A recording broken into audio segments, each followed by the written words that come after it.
প্রিয় খ্রিস্টীয় বন্ধুরা, আপনাদের প্রত্যেকে প্রভু যিশুর নামে স্বাগত জানাই। আপনারা দেখছেন জিসাস ভয়েস বাংলা চ্যানেল।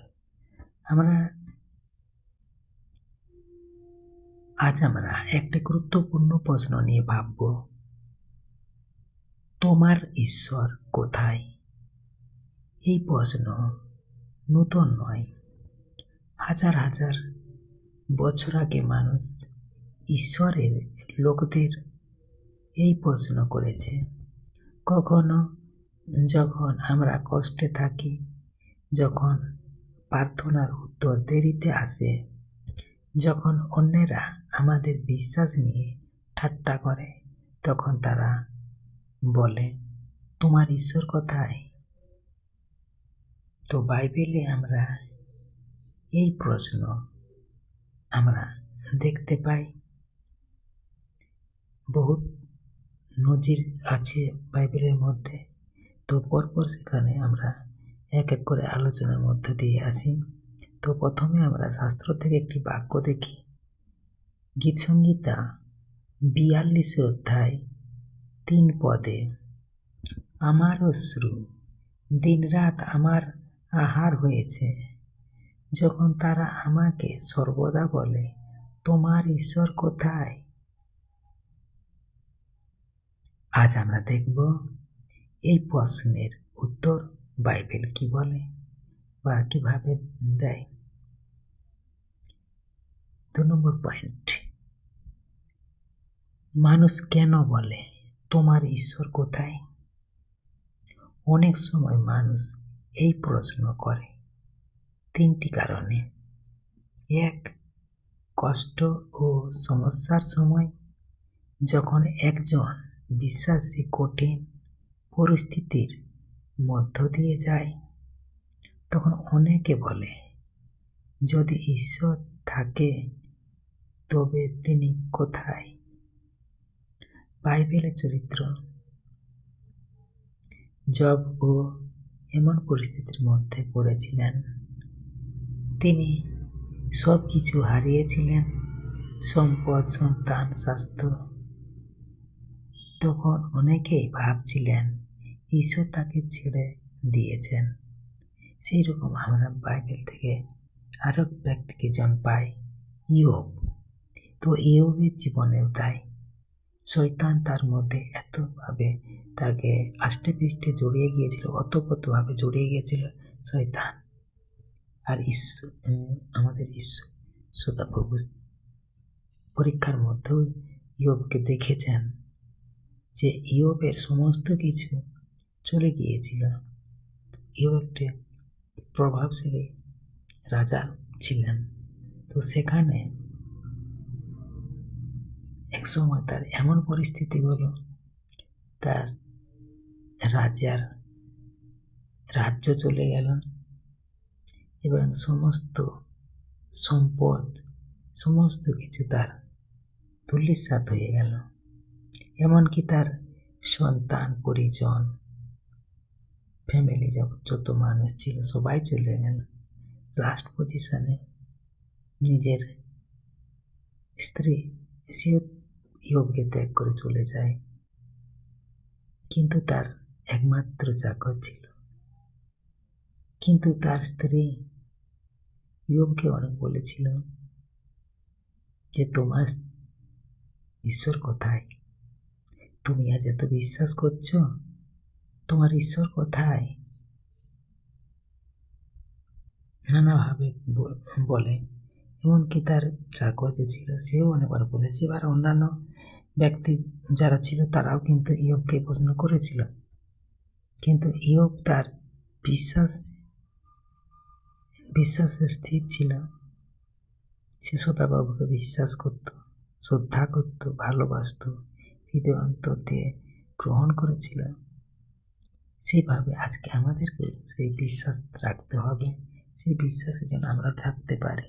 আজকের প্রশ্নের আনসার তাহলে আমরা যে কেউ জিজ্ঞাসা করুক বা বলুক যে তোমার ঈশ্বর কোথায়, তখন যেন আমরা সেই আনসারটা উত্তরটা সঠিকভাবে দিতে পারি।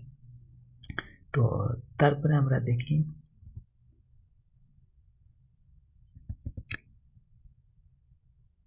কিন্তু শেষে দেখা গেল ঈশ্বর কখনো তাকে ছাড়েননি, যেমন জবকেও ছাড়েনি শেষ পর্যন্ত, ইয়োবকেও কিন্তু শেষ পর্যন্ত ঈশ্বর ছাড়েননি।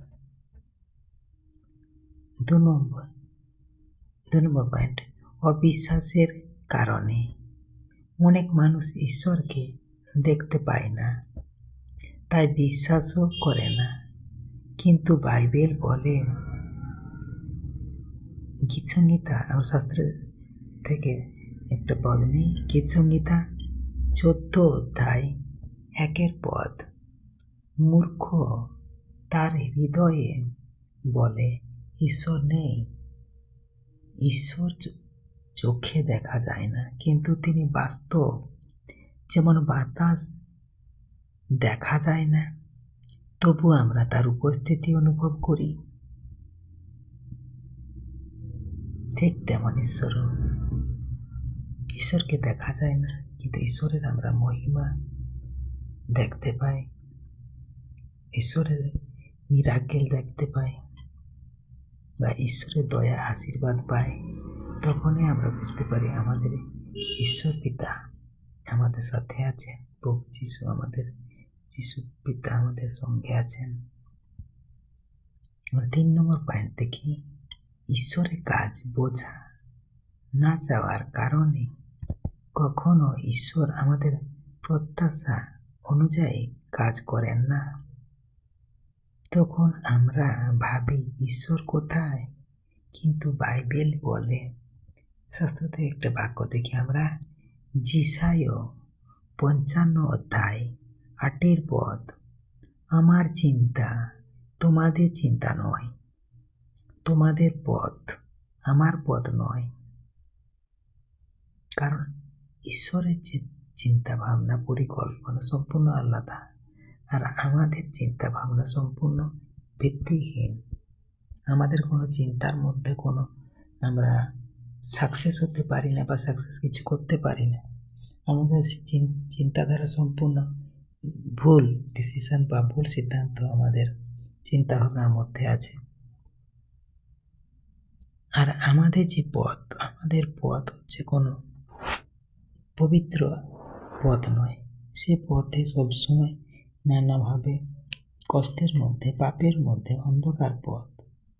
ঈশ্বরের পথ সবসময় হচ্ছে পবিত্র আলোর রাস্তা। সেই রাস্তাতে আমরা যেমন আজ প্রভুকে অনুসরণ করে চলছি, সেই পথে যেই চলে সেই প্রভুর আশীর্বাদ দয়া পায়। তাই প্রভুর পথ সম্পূর্ণ আলাদা। তার জন্য উনি বলছেন যেসায়া 55:8, আমার চিন্তা তোমাদের চিন্তা নয়। তাই ঈশ্বরের চিন্তা আমাদের চিন্তার মতো নয়, আর ঈশ্বরের পথ আমাদের পথের মতো নয়। আমরা 3 নম্বর পয়েন্ট এখন দেখি, তাহলে ঈশ্বর কোথায়? বাইবেল আমাদের 3টি গুরুত্বপূর্ণ উত্তর দেয়। 1 নম্বর পয়েন্ট, ঈশ্বর স্বর্গে আছেন। শাস্ত্র থেকে বাক্য, গীতসংহিতা 115 অধ্যায় 3 পদ,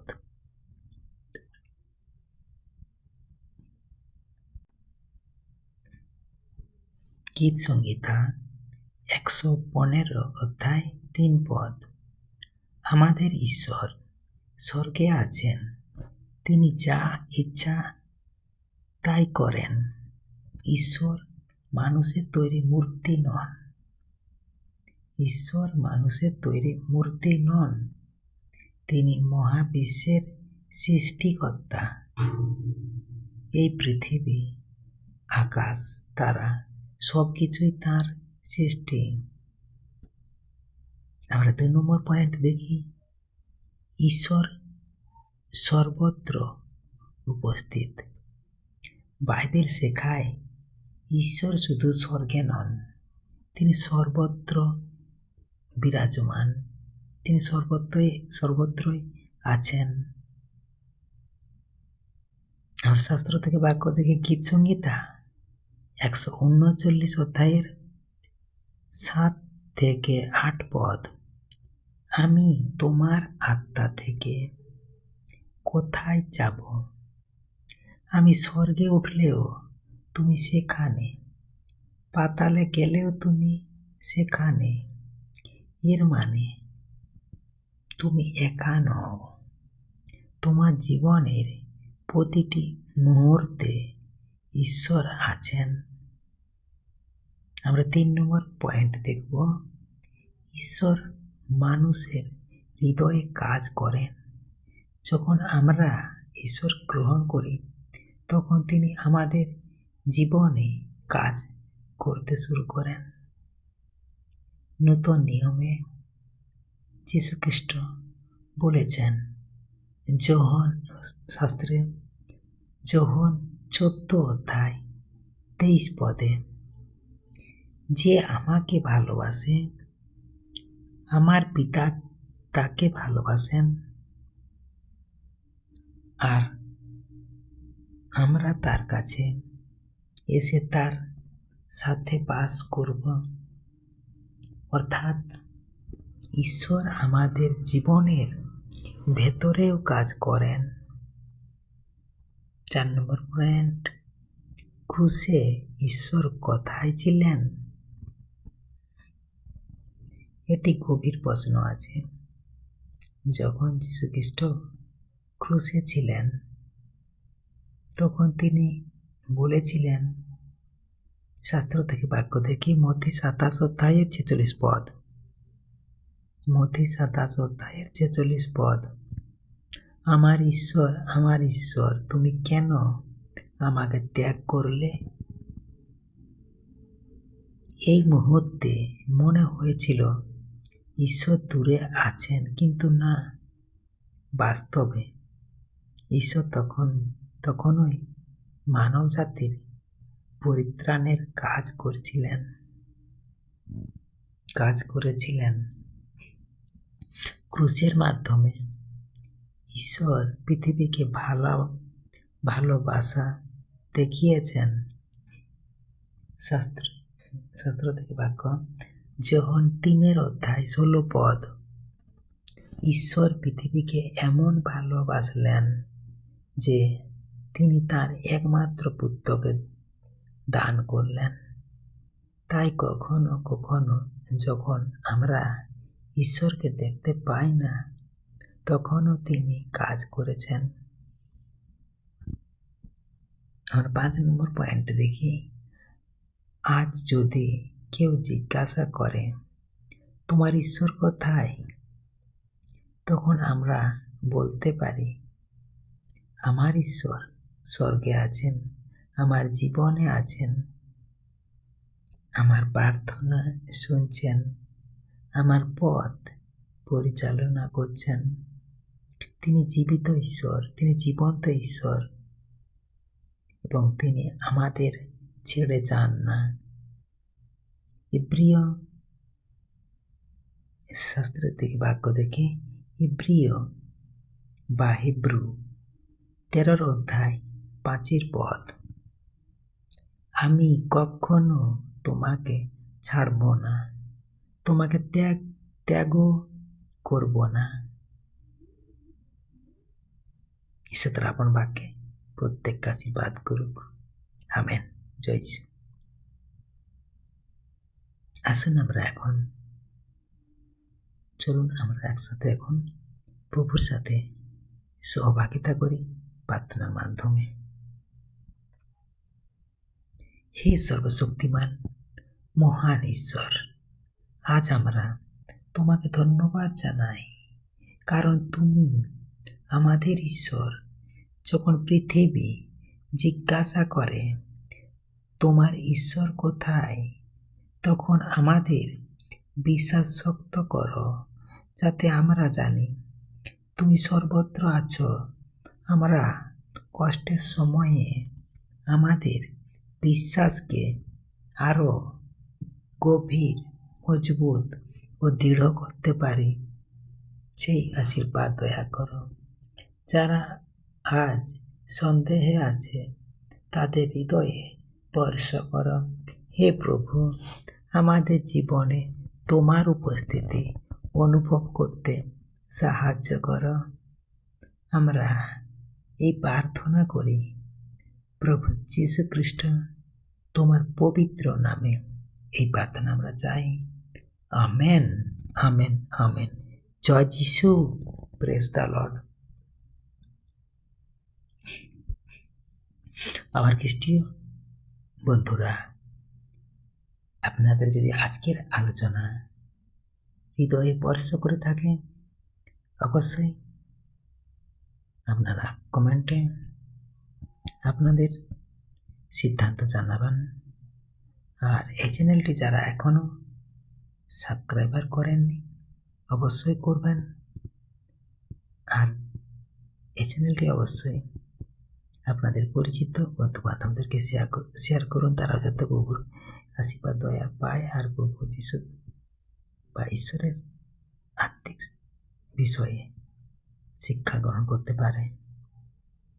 আর আপনারা লাইক, কমেন্ট, শেয়ার অবশ্যই করুন। ধন্যবাদ। আজকের দিনটি আপনাদের প্রত্যেকের শুভ হোক। জয় যিশু, প্রেজ দ্য লর্ড।